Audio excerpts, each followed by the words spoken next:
Hello guys, welcome back. So previous వీడియోలో మనం change clip speed యొక్క సెట్టింగ్స్ ఎలా యూస్ చేయాలో తెలుసుకున్నాం కదా. సో ఈ వీడియోలో మనం ఆ సెట్టింగ్స్ యూస్ చేసుకుని ఫ్రేమ్ ఎలా ఫ్రీ చేయాలో తెలుసుకుందాం.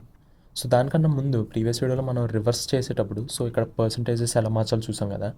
సో ఇప్పుడు కనుక మనం జస్ట్ దీన్ని రీసెట్ టు 100% క్లిక్ చేసాం అనుకోండి. సో ఇది బేసికలీ రీసెట్ అవుతుంది, కానీ దీని యొక్క రివర్స్ నేచర్ అనేది మార్చుకోదు. ఓకే, సో దానికి మళ్ళీ మనం right click, change clip speed, and then ఇక్కడ రివర్స్ స్పీడ్ ఉంది కదా, సో దీన్ని డిసేబుల్ చేయండి. అండ్ దెన్ ఇప్పుడు చేంజ్, సో అప్పుడు మనకి నార్మల్గా వస్తుంది. అండ్ దెన్ ఇప్పుడు ఇక్కడ మనం ఫ్రీజ్ ఫ్రేమ్స్ యాడ్ చేయడానికి సో బేసికల్లీ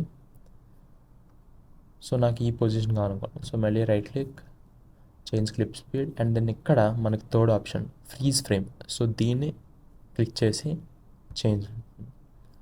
సో ఇక్కడ వరకు మనకి నార్మల్ ప్లే అవుతుంది. అండ్ ఇక్కడ నుంచి మన క్లిప్ ఎంత అయితే లెంత్ ఉందో సో ఆ లెంత్ మొత్తం కూడా మనకి బేసికల్లీ ఫ్రీజ్ అయిపోతుంది. ఓకే, సో మనకి జస్ట్ ఇక్కడ సింగిల్ ఫ్రేమ్ మాత్రమే ఉంటుంది. అండ్ దెన్ మీకు కొన్ని ఫ్రేమ్స్ అయ్యాక మళ్ళీ మీరు ఆ క్లిప్ అని ప్లే చేయాలనుకోండి. సో మీరు కొంచెం దూరం వెళ్ళాక సో మళ్ళీ కంట్రోల్ బి, అండ్ దెన్ ఇప్పుడు దీన్ని right click, change speed, and then ఇక్కడ దీని ఫేజ్ ఫ్రేమ్ రిమూవ్ చేశాను. ఓకే, అండ్ ఇక్కడ బేసికలీ డవించీలో ప్లస్ పాయింట్ ఏంటంటే సో మీరు ఏదైతే ఫ్రేమ్ ఫ్రీజ్ చేస్తారో సో నెక్స్ట్ మీరు క్లిప్ నార్మల్ చేసినప్పుడు సో అదే ఫ్రేమ్ నుంచి మనకి ప్లే అవుతుంది. ఓకే, సో మళ్ళీ దీనికి కూడా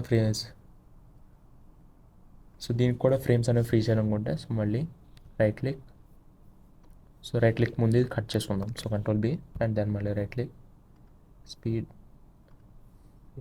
ఫ్రేమ్, అండ్ దెన్ కొంచెం దూరం వెళ్ళాక సో మళ్ళీ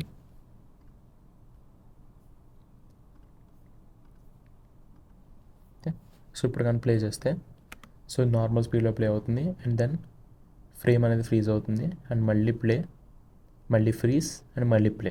ఓకే, సో ఈ విధంగా మనం ఫ్రేమ్ ఫ్రీజ్ అనేవి ఈ ఆప్షన్లో క్రియేట్ చేసుకోవచ్చు. So that's it for this video. See in the next one.